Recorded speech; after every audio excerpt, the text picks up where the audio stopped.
Hi, welcome to Nirmala simple recipes. நாம் இன்றைக்கி பார்க்க போகிறதுங்க வெயிட்லெஸ் ரெசிபியான நம்ம கொள்ளு பருப்பு வந்து சேலட் பண்ண போகிறோம். எப்படி சேலட் பண்ணுறது நம்ம வந்து வீடியோக்குள்ளே போய் பார்க்கலாம். ஃபஸ்ட்டு நம்ம எடுத்துக்கிறது வந்து இந்த கொள்ளு பருப்பு வச்சு நம்ம பாயில் பண்ணி எடுத்துக்கலாங்க. ஒரு 5 மினிட்ஸ் வரைக்கும் நம்ம பாயில் பண்ணி எடுத்துக்கலாம். நம்ம அடுப்பில் கடாய் வச்சுப்போங்க. கொள்ளு பருப்பு இப்போ முளை கட்டினதை நம்ம எடுத்து போட்டுட்டு பாயில் பண்ணிவிடுவோங்க. ஒரு டம்ளர் தண்ணி ஊற்றிட்டு அந்த தண்ணி வற்றுற அளவுக்கு நம்ம வந்து பாயில் பண்ணிட்டால் போதும். கடாயை நம்ம மூடி வச்சுக்கலாங்க. ஒரு 5 நிமிஷம் வரைக்கும் பாயில் பண்ணிக்கலாம். மீடியம் ஃப்ளேமில் வச்சுக்கலாம். நம்ம சேலட் பண்ணுறதுக்கு ஒரு கேரட், ஒரு தக்காளி, ஒரு வெங்காயம், கொஞ்சம் கொத்தமல்லி, ஒரே ஒரு பச்சை மிளகாய் எடுத்து வச்சுருக்கோங்க. அப்புறமா அதை கட் பண்ணிக்கலாம்.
இப்போ கொள்ளு பருப்பு நல்லா பாயில் ஆகி வந்திருக்குங்க.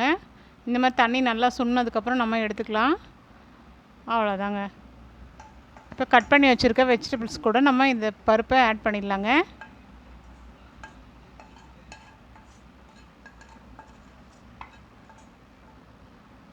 இப்போ ஒரு பாதி லெமன் எடுத்து நம்ம பிழிஞ்சு விட்டுக்கலாங்க.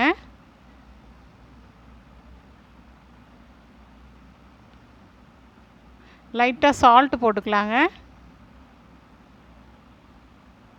சால்ட்டு சேர்த்துட்டு நம்ம நல்லா கிளறி விட்டுக்கலாங்க. சுவையான, ஹெல்த்தியான, வெயிட்லெஸ்ஸான ரெசிபிஸு கொள்ளு பருப்பு சேலட் ரெடி ஆகிடுச்சுங்க.